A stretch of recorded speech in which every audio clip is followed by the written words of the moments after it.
Yes, it's your girl Petty Paige back at it again with yet another video for you hoes. Okay, so today we are going to be doing something a little bit different. I have not done a long form video for you guys in like literally forever. So this is going to be like me kind of dipping my toes back into long form drama videos. And as you can probably guess by the title, today we are going to be talking about the one, the only Gabbie Hanna. I really hope that you guys will support this video because I've literally poured my heart and soul into this. This has taken several days of script writing, several days of research, and hopefully you guys will enjoy the content it is that I'm putting forward to you guys today. So before we get started with today's video, please make sure you go and grab yourself a snack, go get yourself a cup of tea, whatever it is that you need to relax, maybe an alcoholic beverage if you're of age, because we're in for a show, okay? It's long, okay? But with that being said, today we are going to be dealing with a lot of sensitive topics, most predominantly mental health. However, I won't be touching on it too much because honestly and truly, I'm not a clinician. I can't sit there and diagnose anybody, but I feel like from an obvious standpoint, we can all sit there and say that there's definitely some mental health issues at play here today. Anyway, with that being said, without further ado, welcome to the irrelevant world of the Gabbie Show. I climbed out of my head and watched myself implode. A thought without a body ought to be the shot to take a load off. My brain is poisoned and I'm searching for the antidote, but every time I find it, my defenses scream, oh no you don't. Whoa, but it's fine. Gabbie is on a one-woman tour across social media at this present moment in time, honestly trying to destroy her own career. And I don't know what happened, but I was kind of scared to cover this story because I was unsure whether it was like a manic episode or whether this was something that was created for clout. However, Gabbie once said this. There is no excuse. Like mental health is not an excuse to berate people. So I know that she subscribes to the rhetoric that having a mental illness does not shield you from shitty behavior. And at this point, there have been so many different people who have been personally attacked by Gabbie Hanna in the past few days. It has made it impossible to use mental health as a shield. And no matter how much she mentions her ADHD, Episode 1, this is hyperactivity. This is ADHD. This is the H in ADHD. I was masking because I have ADHD. Realizing my ADHD diagnosis because I have ADHD, and that's how short my attention span is. This is what it's like to live with ADHD, how much it was good for my ADHD. The really shitty part about ADHD. ADHD doesn't stand for a dickhead drama. And many people from the ADHD community themselves have actually said how harmful Gabbie Hanna's behavior is on their community as a whole. So take that as you will. But over the past couple of days, Gabbie Hanna has gone for Deangelis, Trisha Paytas, Angelika, Oles, Rachel Oats, and has had a call out by none other than the king of mukbangs, Nikocardo Avocado. Today we are going to be touching on her interactions with all of these people, and honestly how the past week on social media has been possibly one of the most confusing weeks on social media ever. But before we delve into all of that, let's have a quick word from one of my sponsors, which is moi, yours truly, for Dramatic Boutique. Oh my god, okay, it's another advert. I'm giving you a different look this week. I'm using the primary colour of Demonetize from the No More Nudes palette. Now this April is Awareness Month, and as you guys know, this is a brand that is funded entirely by work, and I just want to make sure that everybody knows that no means no, and especially in lieu of all of the drama it is that I have been covering. A lot of it is a lot of triggering topics. I thought what would be better than to do a promotion on Dramatic Boutique that not only helps you save money in your pockets, but hopefully will help some victims in the future. So what we are doing for Awareness Month, that is the entire month of April, we will be giving you guys 20% off everything site-wide on a Dramatic Boutique website.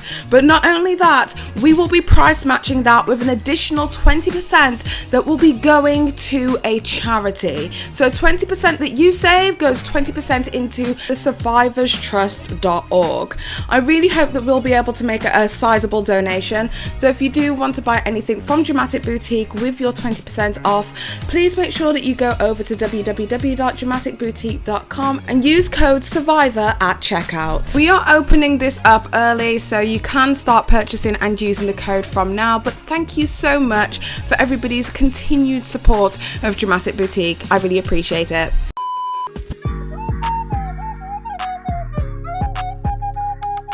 Okay, so all of this this pretty much started with Gabbie Hanna's poetry. Completely out of the blue, it seems, Gabbie Hanna began talking about her poetry online. And what started off as a simple rant about how nobody appreciates her poetry, yada yada yada, and how her art isn't appreciated, then turned into a huge attack against the one person who heavily critiqued her art, namely her poetry, and that one person was called Rachel Oats. This video is just my opinion and my analysis based on what I do like and don't like in poetry. It is purely my opinion.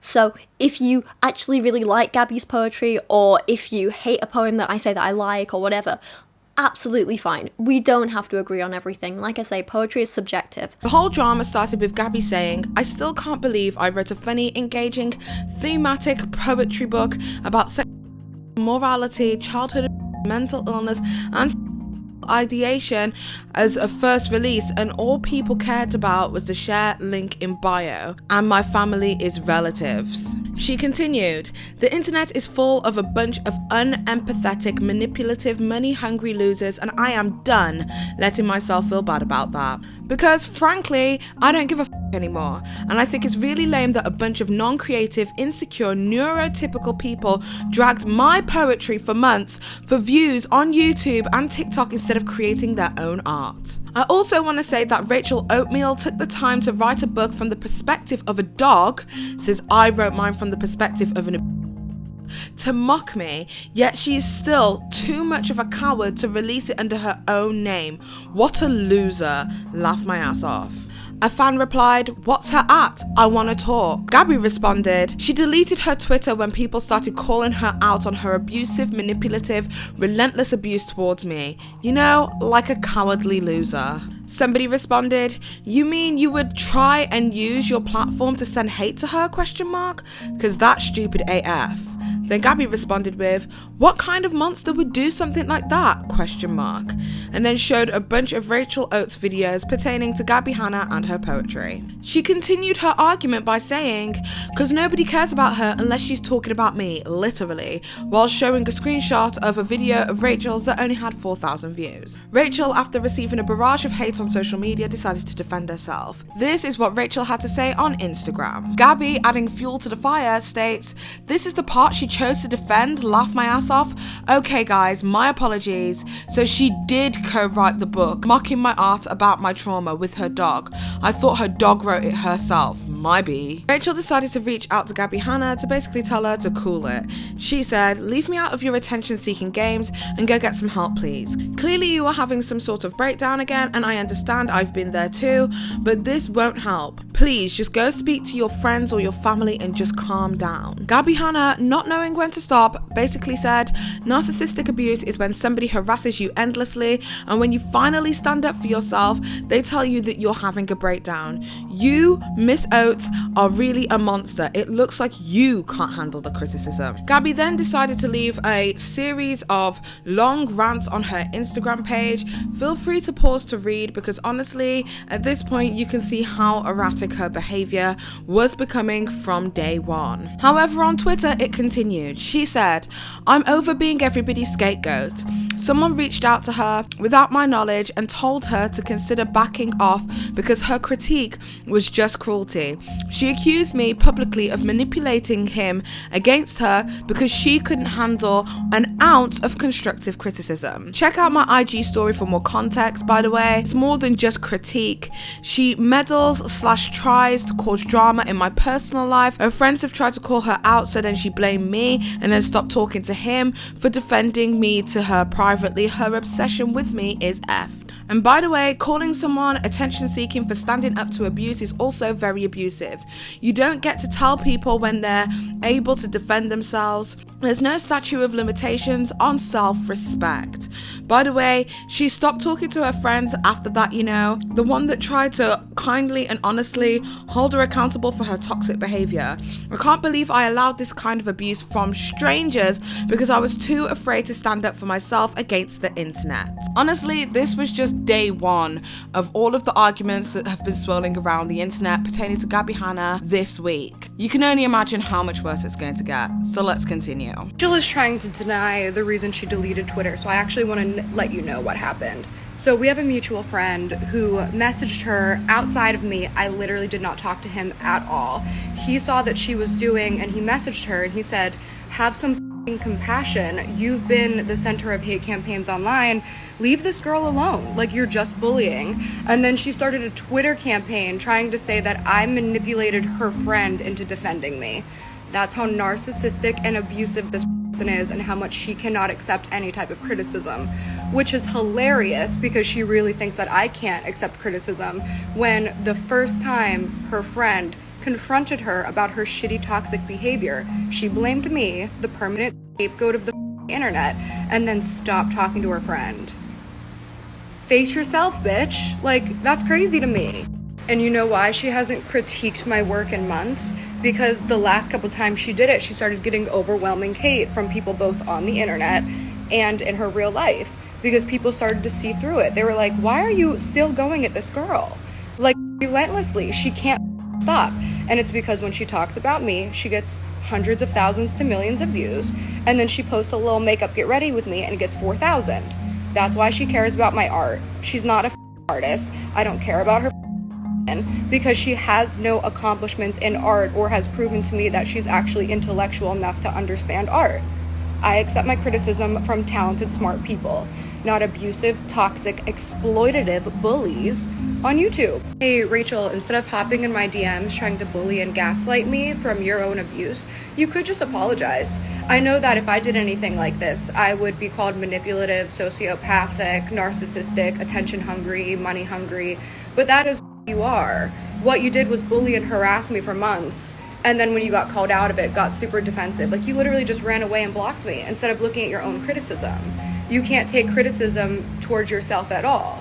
I've still never blocked you after all of the harassment. You can't stand even the tiniest ounce of criticism. You're a monster. You're a bitch. Now, to me, art is subjective. Anything that is created by a creator under any circumstances, under any form, under any platform, regardless of context, is subject to criticism. You don't have to be a qualified art critic in order to give criticism. It's purely based on what you like and what you don't like. For instance, I don't like Gabbie Hanna's music, but that's because I'm not the demographic that would enjoy that music at all. I enjoy rap, I enjoy UK grime, I enjoy drill, I enjoy bashment, I enjoy Jamaican reggae, I enjoy Afrobeats. I enjoy primarily black music, or music created by or for black people. But just because I'm not her demographic doesn't mean that I don't deserve to have an opinion. Now, absolutely nobody is saying that under these circumstances and in these instances that Rachel Oles wasn't being horrendously petty. I believe she was.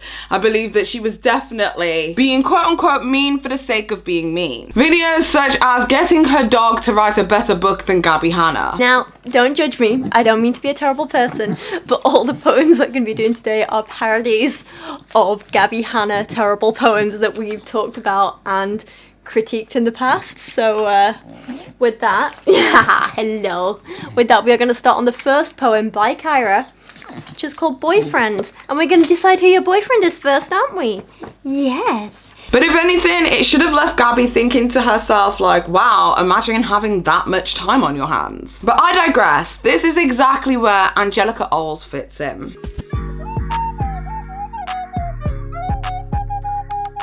So Angelika responded to Gabbie Hanna's posts about the amount of views it was that Rachel Oats has had, and she replied, I just think that this is unnecessary. Say your part about criticism / hate or whatever you want to call it, but multiple tweets calling somebody an obsessive bully while being obsessive and a bully is an interesting way to go about things. Gabbie responded, so standing up to a bully is bullying then? I'm the only person who's supposed to sit back and allow people to exploit and harass me, because if I defend myself, I'm a bully. What are you? Shut the F up, Angelika. Get back to law school. If you aren't aware, this is a direct dig at Angelika Oles because she is now deferred a year or something along those lines of law school in order to pursue her YouTube career. Gabbie continued, by the way, if you haven't figured out yet, I'm done being silenced. You silent or were you silenced? If you personally feel scared about that, you should be scared. This is that bitch in high school who draws on your yearbook photo just to be an asshole and laugh with their friends. Don't delude yourself into thinking that you're any more than a high school effing bully. Why are you involving yourself? Attention seeker? At Angelika Oles. Oh, is it unnecessary to call someone a bully, Angelika? Is it mean, toxic, a gross generalization made on someone I've never met? These narcissistic, confused, goofy ass bitches, I swear to God they don't even try not to be hypocritical. A fan responded to Gabbie saying, "Gab, I know you're upset and I get you want to defend yourself, but be careful because people are going to try and twist your words. She's pushing you to get what she wants. Last time this happened, ... Gabbie responded with, "I trended on Twitter for being ableist against neurodivergent people, despite being extremely neurodivergent. They twist my words anyway, so I'm gonna have some effing fun." Now this is where the situation gets confusing because both women, Angelika Oles as well as Gabbie Hanna, are talking about two separate instances, but all will become clear. Just take a listen. Gabbie responded to her tweet saying, "Hey babes, you manipulative, narcissistic liar. I apologized for this immediately after speaking to her mother and apologizing privately. However, you have ignored the calls of Bianca Devin's mother, who has expressed the hurt that you have caused her." Anyway, from that point on, Gabbie Hanna and Angelika Oles had a lot of back and forth on social media regarding these two instances, and it was kind of like a who's right kind of situation. I'll leave these up and you can pause to read if you are interested in reading them, but for me, I'm just like, none of these really even matter. We could rehash old drama like until the cows come home. It's not going to change anything in present day. Anyway, from this point forward, Angelika Oles decides to put an end to the situation by saying the following. "Just to be clear, I was not the only person who reported on Gabbie Hanna's video involving Bianca. We all dropped it when her mum said that she wasn't offended. There was no way to know if her mom had found it offensive when it first happened. We brought it to her attention and that's it. I didn't bring up Bianca today, Gabbie did, as a checkmate in a Twitter argument. I brought up a video from 4 years ago about another deceased person that she was also called out for. I'm not sure why Gabbie brought up Bianca because it's not the move that she thinks it is. And once again, Gabbie is choosing to single me out for unknown reasons." To further drill home that she wasn't talking about Bianca, Angelika says, "Attention, Bianca and the girl who OD'd in Gabbie's high school are two different people. I brought up the girl from Gabbie's high school to show that she capitalizes on other people just as much as she says that we do. Gabbie then brought up Bianca on her own accord as a checkmate." At this point, everybody had pretty much thought the situation had ended.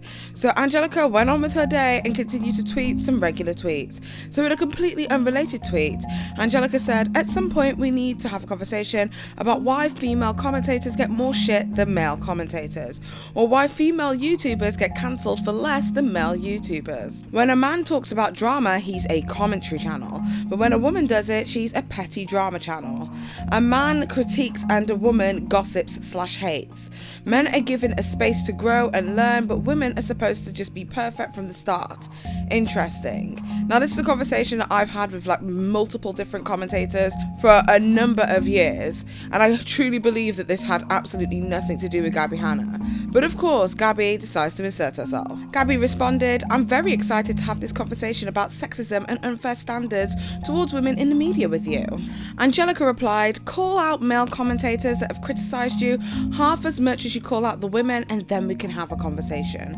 Until then, I'll pass." Angelika continued, "Interesting, because the first time you got called out, Kenta Cosmetics, it was actually by a man. So this all started from a man, but oh well. Blame the women." Okay, so this is where things get a little bit interesting for me, because I don't know whether some of my OG subscribers will remember, but literally about 2 years ago, I made a video to do with Inaba's interview with Gabbie Hanna, in which I felt that the whole situation was manipulated and orchestrated by Gabbie Hanna. This was when the whole Gabbie Hanna Kenta Cosmetics scandal was at its highest. Throughout the video, Gabbie called anybody who critiqued her or had her critique about her bully channels. And although Inaba is a commentator himself, he didn't really step in and say, "Hey, you know, let me protect my community here."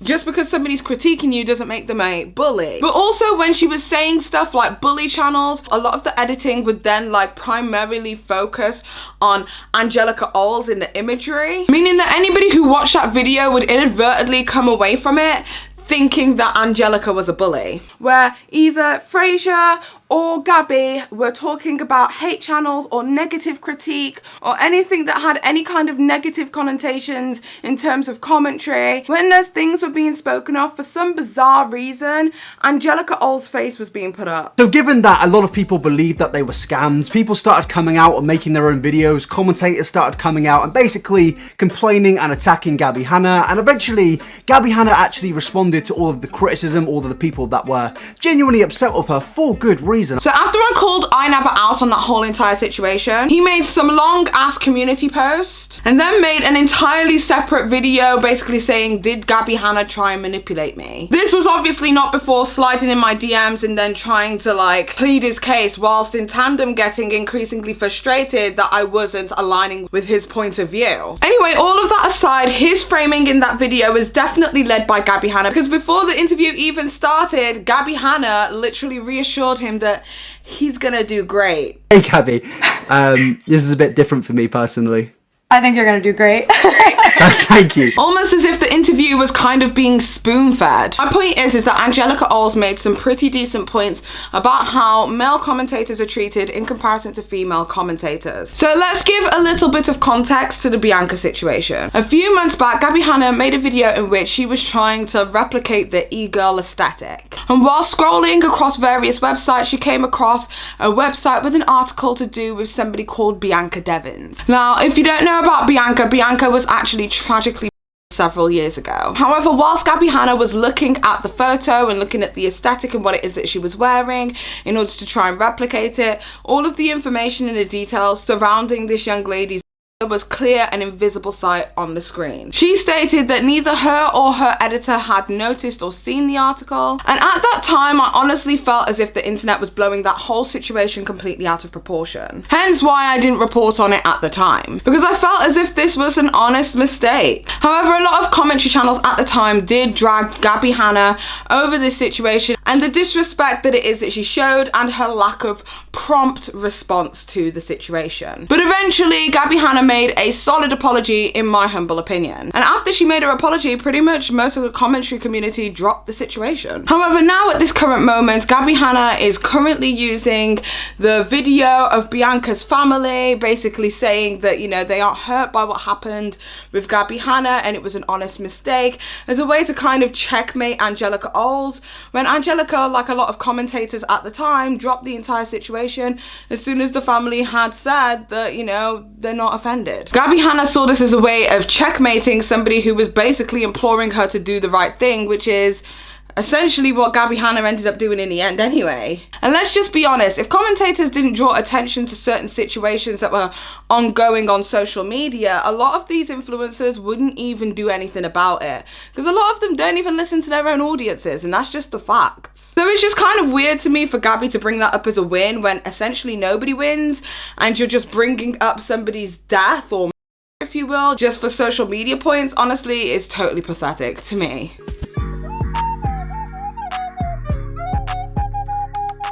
Okay, so the Oscar Wylde thing was pretty wild. Gabbie basically got upset with Oscar for liking a tweet. What tweet that was, honestly, I will never know. I have searched high and low and I still don't know what tweet it was that obviously got Gabbie offended. And then a flurry of DMs ascended into Oscar Wylde's inboxes before Oscar eventually blocked Gabbie Hanna. Now, if you don't know who Oscar Wylde is, he used to be like a Viner, and now he has like an OnlyFans as well as a TikTok. I think he does DJing as well. I've never met him, but some friends of mine have met him and say he's a really cool guy. But when the exchange happened between herself and Oscar Wylde, she then took it to Instagram. So take a look at what it is that Gabbie Hanna had to say on Instagram.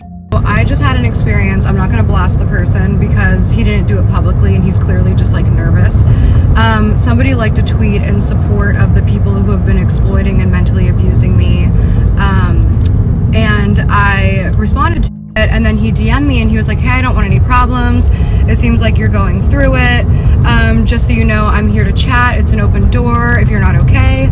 So then I responded and I held him accountable to his portion of it. And I was like, yeah, like you contributed to an ongoing hate train. And then he snapped on me and blocked me. So he didn't actually want to be a listening ear. He actually wasn't offering support. It was performative because he's actually just scared that I'll hold him accountable to his own contribution to a shitty, toxic culture.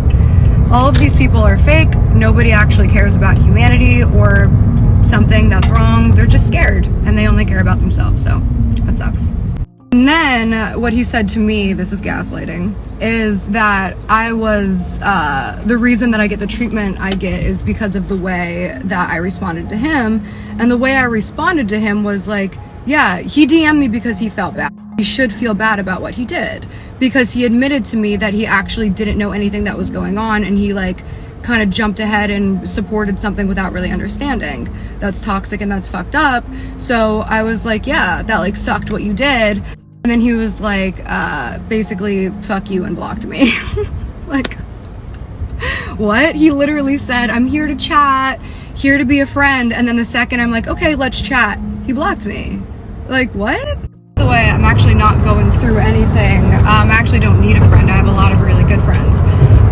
I'm just defending myself, and women should be able to defend themselves, but people like him, misogynistic, can't face himself, can't hold himself accountable, is going to say that it's me being aggressive because he didn't like being called out on something he did and didn't know how to just fucking apologize for it.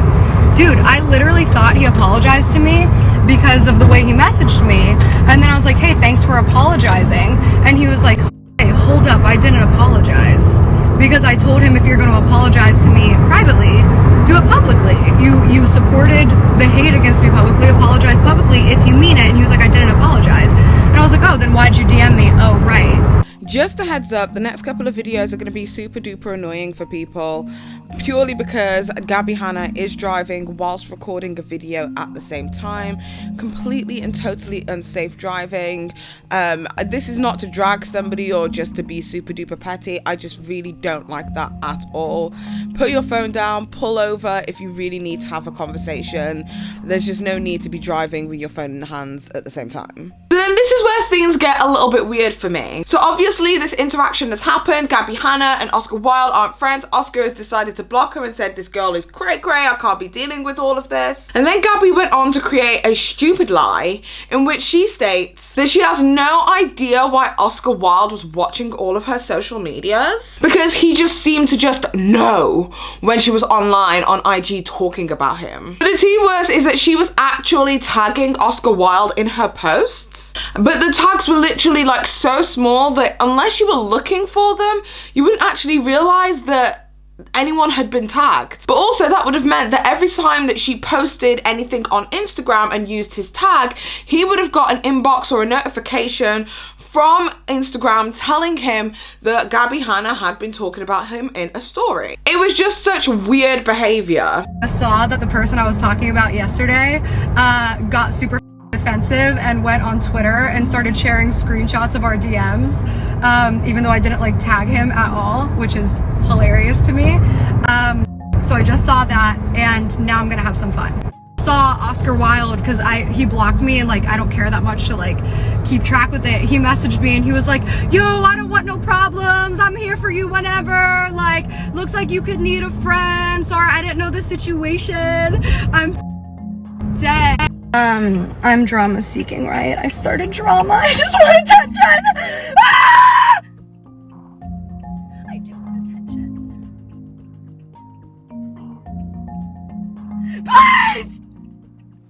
But I really don't have much more to say about the Oscar Wylde situation. It pretty much ended there. But this is what I mean. It's been like a series of events with Gabbie where she has been attacking one person after another person after another, because we're not done. Next up, we have Dom.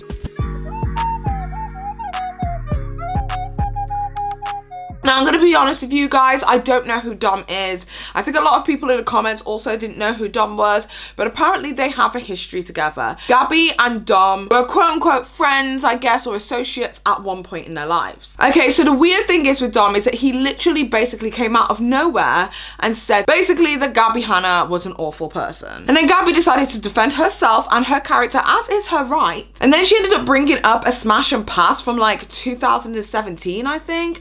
Now, if you don't know, 2017 was literally the year that every YouTuber, every YouTube content creator was doing these smash or pass videos where they would say whether they fancied or found somebody attractive, aka smash them, or pass them altogether because they didn't find them attractive in that way. It was literally all the range, and literally every single YouTuber honestly was doing this challenge. Well, in the smash and pass that Dom was involved in, Dom just turned around and basically said that Gabbie just wasn't his type.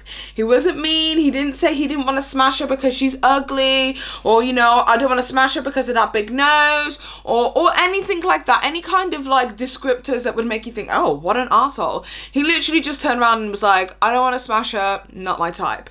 And then the other guy who was also in the video was like, also, I wouldn't smash her, not my type either. And it's just nuts to me. It's like, what, we're saying that people can't have types? However, when Gabbie decided to talk about this publicly on social media, she decided to frame it as something completely different. Take a look. The Gabbie Show? Yeah. Why are you thinking so hard? Pass. Why would you pass on Gabbie? It's not my type, man. Shit. It's not my type either. See you in Orlando. Then she embellished an interaction that she had with Dom regarding the smash and pass situation. But this was also a filmed instance that can easily be found on her channel. This is what Gabbie said about the interaction, and this is what actually happened. Let's talk about it. Let's so talk. You passed me. I did. So you mean to tell me that if tonight we got a little bit drunk and I was like, hey, I'm really interested in you, you think you're out of my league? I don't say you're out of my league. No. But you would pass. Honestly, I'll do anything when I'm drunk. Just when you're drunk. No. Is it the fact that I'm 3 inches taller than you? Is that the reason you're a little intimidated? Is that why you're going fast? Yeah. So I think we all know that if Dom had a chance, Dom would. Maybe. Yo, it's fine. Nobody on my vlog channel knows who you are. I don't know, the whole thing was strange, but from what I can see, Dom did not respond further to Gabbie Hanna and her rants and her people, her stans going at him, because essentially he just let the receipts speak for themselves, and people were finding receipts. And one of the receipts that people found was actually a video with Timothy De La Ghetto where Gabbie Hanna does a F, marry and kill, and basically says some horrendously derogatory things about Raven Simone. She likes to call out other people for being misogynistic, alluding to that being their preferences, but then when she has a preference, all of a sudden that's okay. I don't know, it just doesn't make sense to me. And I used to think she was hot. I don't even finish it. Why? Attractive anymore. That's so Raven. I thought she was like attractive. Raven. Simone. No, she was not. And this kind of reminds me of the rice gun situation, because I remember being one of the few people, I got downvoted to hell, but I remember being like one of the few people who had made a video basically in support of Gabbie Hanna. And I'm just questioning once again whether this is like another delusional, over-embellished story. And that maybe I myself have been duped by Gabbie Hanna also in the past. I don't know, maybe, but at the end of the day, I still, like, my point still stands with that. Rice Gum should never have smashed her phone. Like, that was mad aggressive and completely rude, bro. Okay, so next up we have the king of mukbangs, which is the one and the only Nikocardo Avocado.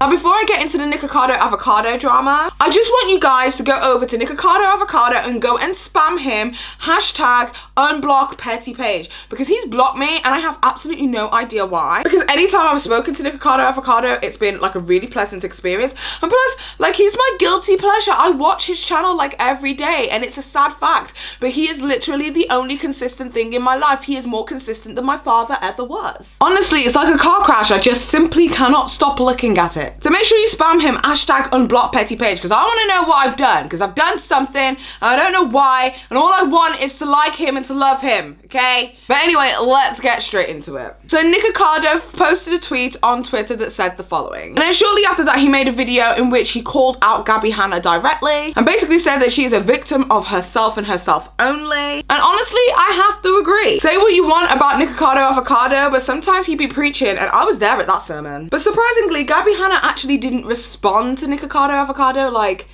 at all. But Nikocardo Avocado didn't stop there. He also went onto his YouTube channel and posted a video in which he spoke about the Gabbie Hanna situation, tried to keep it anonymous by saying like GH, but in the end he ended up saying Gabbie Hanna. I don't know why he tried to like pretend like he wasn't talking about her. We all knew who you were talking about, Nick, okay? You don't need to pretend. We all knew. There's a YouTuber. We're just gonna call her GH. I mean, I can say her name. It's my opinion. She doesn't like when people have opinions about her. I'm just so irritated sometimes when I hear her speak about lots of different stuff. And here's the thing. I don't think she's an actor like me. I think she's literally not okay. I really don't. I don't think she's okay. She made a rant about how people are criticizing her on the internet. They're spreading lies. They're taking it out of context. People are making up rumors. People are not being very nice to her. Her name is Gabbie. But I don't take back shit I said. I told the damn truth. And she's trying to live her best life, and people make money off of her, and she's upset by it. And oh, she wrote a book of poems, which, you know, in my view, and a lot of people's views, it wasn't good.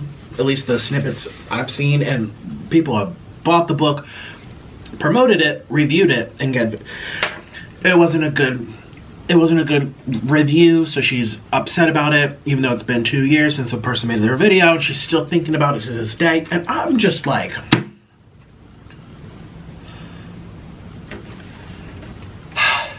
let me tell you, Gabbie hasn't uploaded a single YouTube video in 3 months on her main channel. On her other channel, she's uploaded 1 video in the span of 2 months, and it's a live stream called Watch Me Be Manic or something like that. No lighting, no effort, no consistency, no nothing. And she's over here upset that she doesn't have enough views. She doesn't have enough money. She made a video back last year saying, I don't know how to pay my mortgage. My views are going down. YouTube's shadow banning me, which wasn't true. She wasn't shadow banned. She didn't know the definition of shadow banned, or she did, and she was trying to see who would catch her. It was just like, she reminds me of an eternal victim, actually. To be honest with you, everyone's out to get her.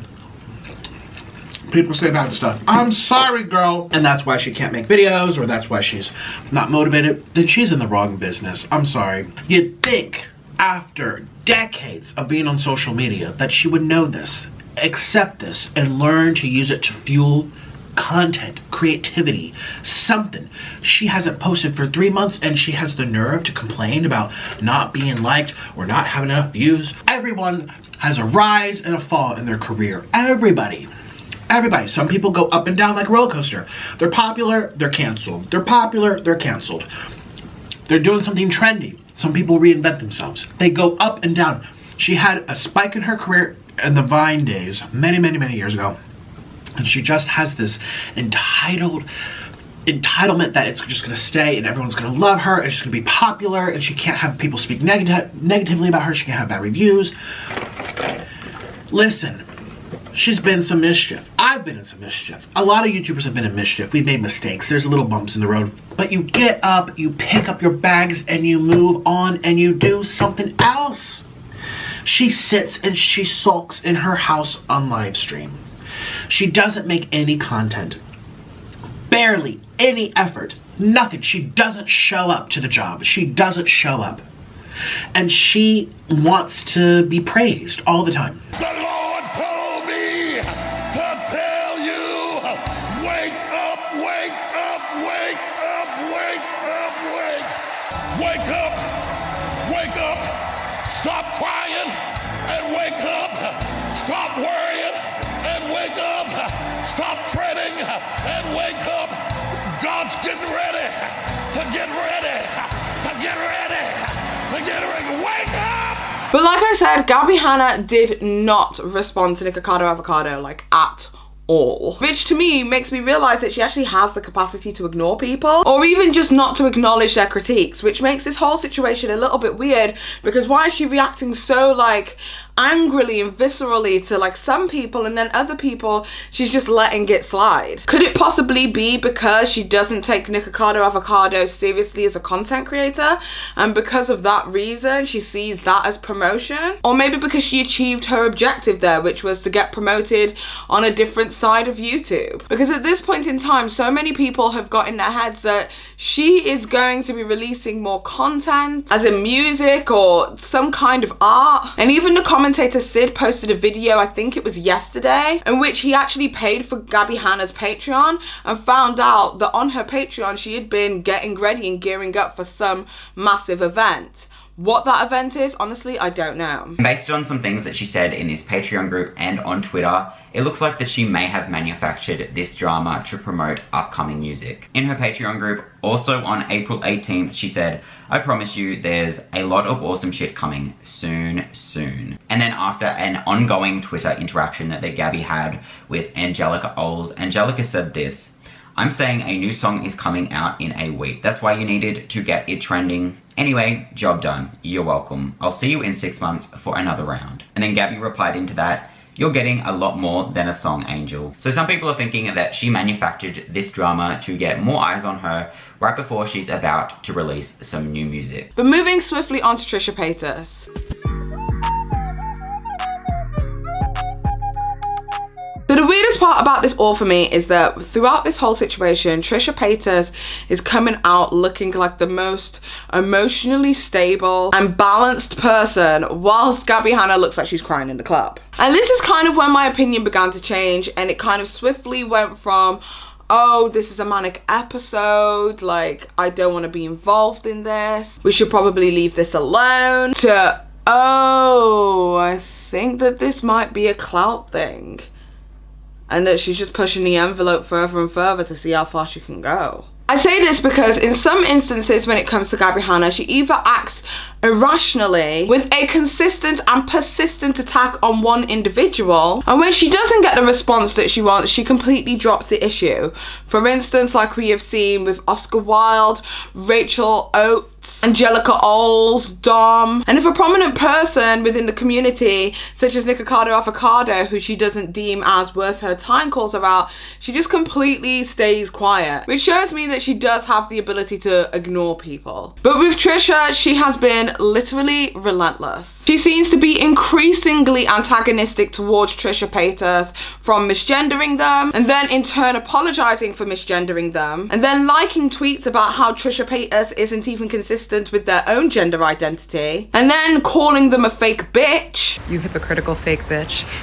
And just overall being mean. But unlike most people who are broaching this topic, I love me some problematic Trisha Paytas, but I honestly do believe that there is a little small amount of truth to what it is that Gabbie Hanna is saying about Trisha. Let me explain. Okay, so we all remember the situation and the massive saga that took place, I think it was last year, between Trisha Paytas as well as Nikocardo Avocado. If you are unfamiliar with what happened between Trisha Paytas and Nikocardo Avocado, I have a 3-part series. I will leave that somewhere at the top for you to view at your leisure. But basically what happened was Nikocardo Avocado set out a quote-unquote honey trap for Trisha Paytas to get them to basically admit that in 2016 they led Nikocardo Avocado on when they promised to meet up with each other. They inflated Nikocardo Avocado's ego by saying that they wanted to meet up, having Nikocardo literally organize a time and a date and a place, and then all of a sudden just completely ghosting him. This left Nikocardo Avocado in a completely foreign country with days set aside to spend with Trisha Paytas, but spending them completely alone. This is something that Trisha Paytas has admitted to doing. However, they were going through a bad breakup at the time with their then boyfriend, and was in general just suffering a lot of mental health issues that they were probably dealing with first before anything to do with Nikocardo Avocado even came to mind. The point that I'm trying to make here is that Trisha Paytas has this thing where they inflate other people's confidence, lead them into believing that they are or could be closer than they actually are, and then denies that there was any developed relationship at all. I personally believe that this is because Trisha is an expert ass licker, and this is a trait of theirs that eventually ends up getting them in trouble numerous times. I say this to say there have been multiple receipts that have been found online of Trisha Paytas quote unquote gassing up Gabbie to think that their relationship was a lot more than it actually was. And honestly, with Gabbie being the person that she is, she probably drawed up more of a relationship from the minimal interaction it is that they actually had with Trisha Paytas. So I personally can see how wires or lines could have been crossed. However, I still feel as if Gabbie Hanna needs to let this go in a similar way to the way that Nikocardo finally let go of the whole situation between himself and Trisha Paytas back in 2016. However, on the flip side, Gabbie Hanna seems to continuously mention how her and Trisha used to be friends, but that story seems to change over time. For instance, in the past, Gabbie has referred to Trisha as not her friend in the whole who gave Jason Nash herpes saga, where she states that she wasn't friends with Trisha at the time, so it would make more sense for her to go directly to Jason to tell the person that she was closest to about Trisha Paytas having herpes rather than out and out talking to Trisha directly. But now Gabbie references how her and Trisha were really good Judies, citing a text message from 2016 in which Trisha Paytas mentioned that thinks it's sad that the internet don't know that they are friends. But we also have to put into the equation that at this point, Gabbie Hanna was at the height of her career, and her social media presence in general was just booming. This was a young lady who was literally getting anything from 2 to 8 million views per video. We're talking PewDiePie numbers. And I honestly believe that Trisha Paytas was just doing some expert level rimhole licking in order to get on the popular girl's good side. Beyond that, there has just been a constant barrage of attacks towards Trisha Paytas. And for once, Trisha did not start it. The most that anyone can say in this situation is that Trisha Paytas left an emoji that could be deemed or qualified by some people as shady. Trisha Paytas is upset that I called her untalented, even though she's allowed to have an opinion about me. She says everyone can have an opinion. She has an opinion about my music. But what's this? You're making fun of me online, you hypocritical fake bitch. And she has echoed similar sentiments to people who have actually openly come out against Gabbie Hanna, for instance, Nikocardo Avocado and Dominic. But when she does respond to anything, it tends to be either one-liners that don't really add anything to the situation, or, like I said previously, an emoji. But for Trisha, and I mean by Trisha standards, this has been a minimal response at best. However, to Gabbie, they have been super affected and offended by this. One question I have for Trisha is, she's posting all of these super manipulative, fake as fuck posts about, I just want her to be well. I thought we were good after the podcast, even though she continued to fucking talk about me. If you really want me to be well and you're so concerned about my mental health, why don't you shut the up about me? You literally can't keep me out of your mouth because you're obsessed with me. You think about me all the time. You admitted to watching all of my content obsessively. Just leave me alone, Trish. If you actually mean what you're saying, which you don't, just leave me the alone. And I know you're watching this because you're obsessed with me. Just leave me alone. Move on. Let me go. Drop me. Where our friendship is in the past. Get the over it. And I believe personally it's because the power dynamic between the two of them has changed. Trisha is now the emotionally balanced, popular kid with a thriving career. And I truly believe that there is a huge amount of jealousy from Gabbie towards Trisha, in the fact that Gabbie probably believes that Trisha Paytas is undeserving of all of the success it is that they are currently getting. This for me all starts around the time of the podcast. They did this a few months back in February, where Trisha Paytas went to go visit Gabbie Hanna at her home and recorded recorded the podcast in which they attempted to squash their beef. Again, we also have to acknowledge that this was a very calculated move by Gabbie Hanna as well. Very social climbery, if you will, because Gabbie Hanna recognizes that Frenemies is possibly one of the biggest podcasts on YouTube right now, and is also extremely aware that Trisha Paytas is now popular. But also, Trisha is calculated as well, because Trisha is keen to change the narrative about themselves and want to constantly present to the audience that they themselves are changing as individuals. However, after the podcast, Trisha Paytas felt betrayed. Like they were pushed/backed into a corner. Forced to agree to things that they didn't necessarily believe were true, but also agreeing to it because they didn't want to disrespect the host in their own home. So Trisha made their own video, dispelling not only some of the negative critique or comments it is that they received on Gabbie Hanna's podcast, but also explaining that filming went on a lot longer than what the podcast showed and so much was left out. This seems to be the crux of the argument between the pair of them, considering the podcast took place in February. I believe that Trisha not complying complicitly and totally with Gabbie is essentially what Gabbie hates. And again, I feel as if there is still a level of jealousy and a quote-unquote should have been me vibes in how Gabbie feels about Trisha's more recent success. Anyway, so Trisha Paytas finally responded in a series of TikToks defending themselves and honestly came across as like cool, calm, collected and mature. But that wasn't exactly hard considering Gabbie's more recent behavior. Okay, I just went to the bathroom.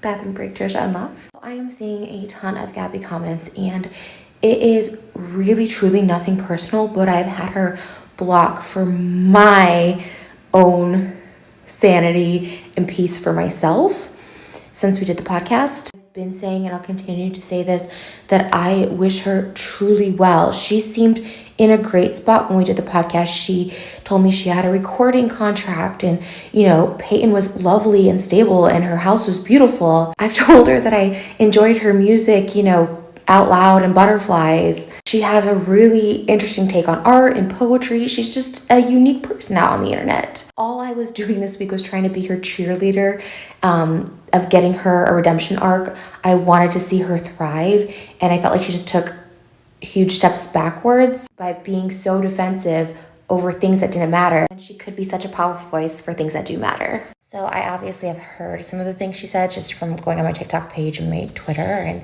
obviously she hasn't been the nicest to me, but I'm just going to give her the benefit of the doubt that she's going through something. I, of all people, understand that more than anybody. But I guess she called me fake because I said I wanted to just squash the beef. And that's why I went to the podcast. It just cannot be squashed. I'm not being fake. Me and Gabbie do not vibe. She is delusional. She spent the majority of the podcast trying to convince me that we were really close friends, and it was super awkward because, one, I don't have a lot of close friends, but two, it definitely wasn't Gabbie. She brought up tweets from so long ago that there was one that I didn't remember, and then she's like, see, we are best friends. I was like, what? I apologized to her on the podcast. I was like, I don't want friends. I don't have friends. She said I was lying about the voice memo, but these are the voice memos. I will 1000% delete these TikToks in the morning, so just do with them what you will now. I don't want to go back and forth with someone who is delusional about the relationship between us. She's very clearly going through a manic episode when last night she tweeted that I was her bestie and I gave her great advice on the podcast and she was going to listen to it, which I thought was great. To today, just, I guess, saying horrible things. I literally can't watch it because it will trigger me and I don't want to get triggered, and people know that I'm triggered easily. But here are the voice memos. On the podcast, she said that I invited her to Thanksgiving with my family, which I don't do with anyone because it's just my dad and my stepmom and my Uncle Joe who had passed away last year. That's been my Thanksgiving for the past 20 years. But she spent the majority of that podcast trying to convince me that I invited her to Thanksgiving. I told her that that did not happen. She accused me of gaslighting her. I said I was trying to be respectful in her house and not argue with her. She said that was gaslighting. All right, part 3 will be the voice memo, sorry. She's saying this is all part of a show and she's doing this for attention or something. And like, if that's the case and that's the route she wants to go, I'm not going to judge her for that. But she's calling me a liar and stuff. Here's the voice memos. The next day, she sent these to me. Oh, and I also wanted to quickly say the things that I was wrong about because since I couldn't sleep last night, this was all I was thinking about. I just was kind of checking for myself.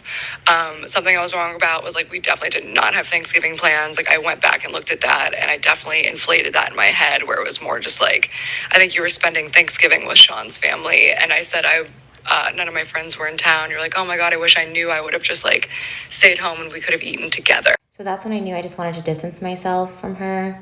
We weren't friends, and I don't know what else to say. She was just trying to convince me we were, and I was just like, but we were. And then she's like, I saw it different, and I was like, okay. If this is true, then good for her. You know, she got trending, and if this is the reputation she wants, or she wants to troll, or, you know, that's fine by her. I think my issue is when she starts calling people names and being really manic online because people are genuinely concerned for her. She calls me fake because I did want to squash the beef, but I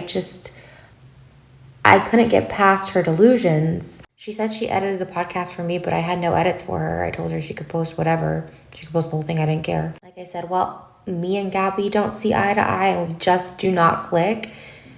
I still think she's a good creator. I still think she is unique enough and driven enough. She's obviously successful that I want to see her succeed. I did enjoy watching Gabbie's content, but seeing her attack everybody is like so sad. Just know that I really want everyone to find peace of mind because I know what it's like to have a mental breakdown. I know what it's like to be manic constantly, and it's really frustrating, and it's really difficult. It's literally like being a prisoner in your own head, and sometimes you think you've gone too far, so you just want to keep going and keep up the facade, or then you want to change the narrative in some way, and I know how that works. I still struggle. I'm struggling with voices in my head, you know? I think the bottom line is like seek help. To anybody now, I'm not just talking directly to Gabbie. There's no shame in seeking help. I go to therapy 3 times a week, 2 individual and 1 group class because I genuinely need it. I was so tired of the highs and lows, the ups and downs, using the internet and social media as my therapist. It wasn't healthy. So there's no shame in getting help. In fact, people who seek therapists, even above normal people, probably have it more together. Elevate your life, do it for you. Seek therapy. Hey Trish, good morning. I also was hoping that we were going to move on after the podcast. I was really looking forward to that.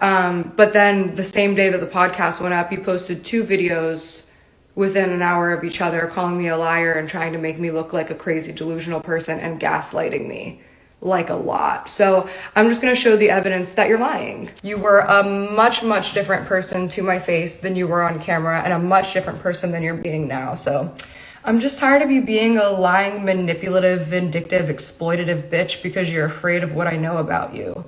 So I'm just gonna tell everybody what I know about you because I'm tired of protecting your secrets. As far as Thanksgiving, I wasn't exactly right. You just said that you were gonna stay home and that you should have, and we could have just eaten together. So no, you didn't invite me to Thanksgiving, but I got that fact a little bit mixed up because that's what happens when somebody that you haven't been friends with for a long time keeps dragging you into their fucking mess online. So sorry, I misremembered. I was thinking about this. Sorry about that. But since I was looking through all of our conversations from 2016 to 2019, I thought it would be fun to show everybody the friendship that you said didn't fucking exist because you didn't know me, right? Despite the fact that I have years of text messages saved between us. I don't know why you lie like this. You're a really mean, malicious person. Like, what are you so afraid? Well, I know what you're so afraid of, and so will everybody soon. I'm actually really happy you brought this up because Trisha herself has been upset since 2017 that the internet didn't know that we were friends. We're not anymore, obviously, but her story is that we were never friends and that she never knew me and that I'm delusional and imagined a friendship. And I think that's fucked up because it is. She could have just left me alone, but she doesn't. She keeps fucking talking about me. So if you're gonna keep gaslighting me to the world, saying that I'm delusional and crazy and created a friendship in my mind, well then I'm just gonna show our friendship. Coming soon. Make sure you subscribe to the Gabbie Show. Since recording this video yesterday evening, a lot has changed. Trisha Paytas made a series of tweets on Twitter basically saying that she is not okay mentally and that she will be logging off social media. She posted 2 videos and basically begged and pleaded Gabbie to stop. She was saying that she felt like she was being gaslit and that Gabbie, whilst in her presence, was ultimately trying to change her reality, so she didn't believe what was happening was actually happening. I think genuinely that Gabbie Hanna has pushed Trisha to breaking point, but I honestly think that they just need to leave each other alone at this point.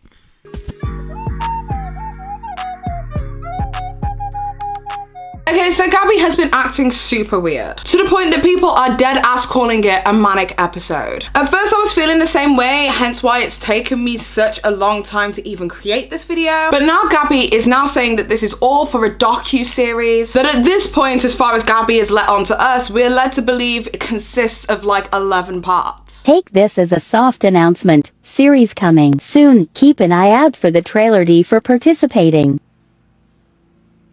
Enjoy the show. It'll be over soon.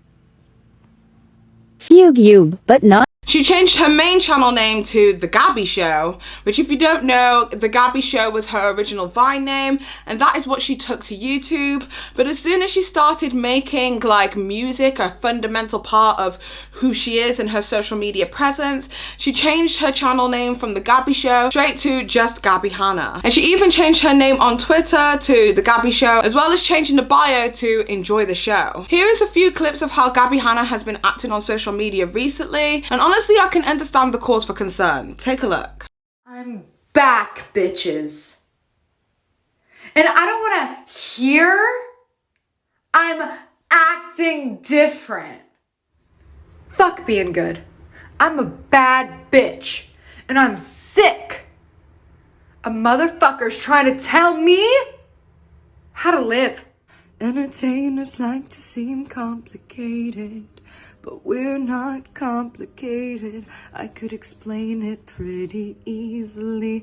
Have you ever been to a birthday party with children and one of the children won't stop screaming because he's just a little attention attractor, but when he grows up to be a comic or actor, he'll be rewarded for never maturing, for never understanding or learning that every day can't be about him. There's other people, you selfish asshole. I must be psychotic, I must be demented to think that I'm worthy of all this attention, of all of this money you worked really hard for. I slept in late while you worked at the drugstore. My drug's attention.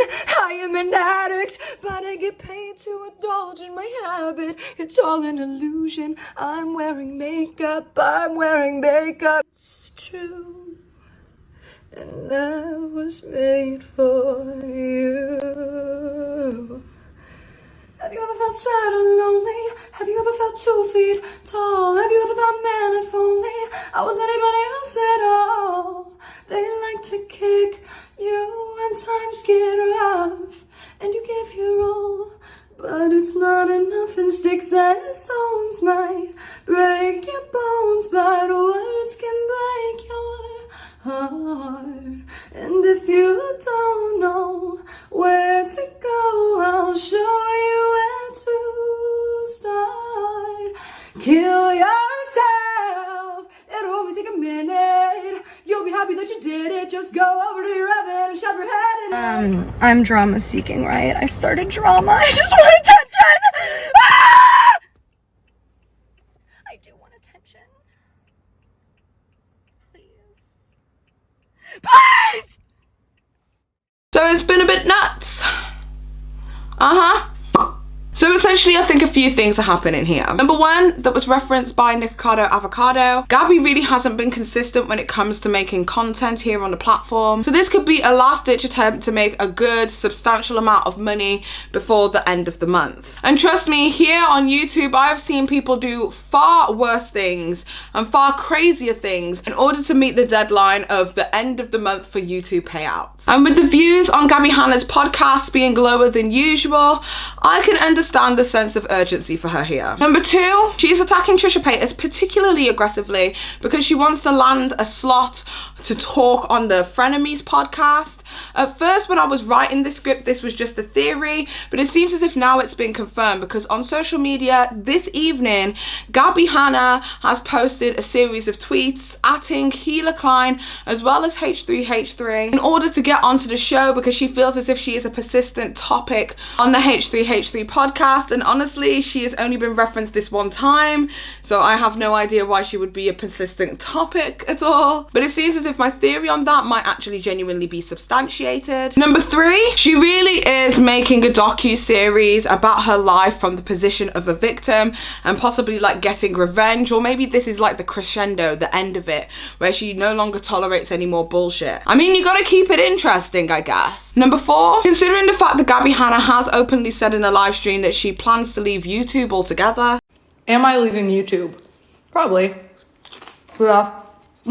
It could be a case of Gabbie Hanna making her way out with a bang and making sure that every single person who has ever hurt her, wronged her, or made her feel low, small, or insignificant knows exactly how it is that she feels. And I say this only because prior to the current situation of Gabbie Hanna being on a complete and utter social media rampage, she has also teased that she wanted to say her part about what happened between herself and the vlog squad, and has never really revealed anything from that point forward. So maybe that'll be involved in the documentary. Who knows? On number 5, which is pretty morbid, but the same stuff as part 4, but essentially with actually wanting to harm herself as the finale. Kind of like a 13 Reasons Why kind of situation. Maybe the Gabbie show is her life and every show must come to an end. But honestly, I genuinely do not know what her intentions are here. I just hope that it's more trivial than the last morbid intention. However, I can't help but just be stuck with like this icky feeling inside that this isn't a manic episode, but just somebody coming to terms with their own demise. This does not feel the same as 2018 when Glitter Forever 17 was acting wild on social media to shock and awe people, to collect coins when the water well of YouTube was running dry, as well as trying to save her living situation. You now, you dumbass. I love y'all. Peter B. Oh, why don't you go stick your head in a vice, you ugly motherfucker. And honestly, the fact that Gabbie Hanna has named her main channel The Gabbie Show again was a huge red flag to me, because that said to me that she's even lost interest in the one thing that she truly cared about, which was music and her passion for creating music. The rebranding of The Gabbie Show straight to Gabbie Hanna was such an important step for her. So when she changed it back, it just felt really eerie and sinister almost. Like this was just way, way deeper than we could even conceive. Whether you like Gabbie Hanna, whether you hate Gabbie Hanna, or whatever variation of an opinion you have for her, ultimately she's human. And as humans, sometimes we don't like the criticisms it is that we receive. Sometimes we have toxic traits that we ourselves need to work on. Sometimes we're moody, sometimes we're assholes, sometimes we're just blatantly rude. And anybody who believes that in their own personal life that they are above reproach when it comes to these characteristics is simply a liar, because we're all shitty people from time to time, and absolutely none of us are perfect. That being said, I don't believe that there is such thing as a total victim. I believe that as individuals, we all add to our own personal situations in society. And like Gabbie Hanna said, there's so many toxic behaviors to undo, but it is your responsibility to undo. Yeah. So at our age, like if we're still reacting in that way, we do deserve some type of like repercussion for that. For sure. And, you know, hopefully we're all getting to a point where we're kind of undoing that shit. But like there is no excuse. Like mental health is not an excuse to berate people. You can be a victim of circumstance, you can be a victim of your environment, your upbringing, or even a victim of trauma. But as we all move from adolescence to adulthood, we have choices as individuals of how we allow these situations to affect us. And that's when our character, the people that we are molded by us. There would be no such thing as egos if we did not have control over our own personal perspectives. So maybe she is the monster that's been here all along. Maybe she's the monster that she's been singing about in the songs. Or maybe she's just Gabbie Hanna. And the Gabbie show has to end at some point. But what that ending will be, I honestly don't know. All I do know is that we are all resilient enough as human beings to make it through literally anything. And I am just praying that this is the final episode of the Gabbie show and that we will get a rebrand very, very soon. Anyway, that is about it to do with Gabbie Hanna. I hope that you guys have enjoyed this video. Honestly, high-key, low-key, this has taken me a lot longer to film than most of you guys will realize. I am literally like 7 weeks, less than 7 weeks away from giving birth at this moment in time. So standing up for long periods of time is a lot. So thank you guys for bearing with me. Thank you guys for bearing with a lot of the voiceovers that I've had to be involved in this video as well. I would like to say a massive thank you to some of my subscribers who have all taken part in helping me compile as much evidence as possible, as well as the channel Deaf Noodles. Deaf Noodles has been literally keeping tabs on Gabbie Hanna, so it's been really easy to find the information via him also. Another person I didn't mention because I didn't realise until I was editing how much of their material it would be that I would be using, but also a massive thank you to Cody Rants. Your Google Drive file honestly has been a breadth and depth of information for me, so thank you so much for helping me out as well. Please do not forget, as I said at the beginning of this video, we do have a sale at Dramatic Boutique at this moment in time where 20% of our proceeds will be going to the survivorstrust.org. It will be going towards a great cause as well as helping myself out. I would also like to say as well, please do not send any mean-spirited comments, hate or anything like that to Gabbie Hanna, her people, etc. I'm all of the vibe of just critiquing somebody. I'm not of the vibe of sending hate their way. But as per usual, if you like this video, do not forget to give this video a thumbs up. If you like it, if you don't, I don't give a shit anyway. Don't forget to subscribe and hit that notification with the bell so that you guys get a notification every single time that Petty Paige posts new content. And today's affirmation, I have saved this on my phone. One moment, because you know I'll be giving you guys positive affirmations now. You are more than just a vibe. You're a whole frequency. A frequency that embraces the growth of others and wants to learn people's pasts, not to judge them, but to understand how they need to be loved. The world needs you. Tune in to your station. Live it, breathe it, beam it. And that's by The Oracle Reads You. Thank you guys so much for tuning in to yet another video. Hopefully you have enjoyed it.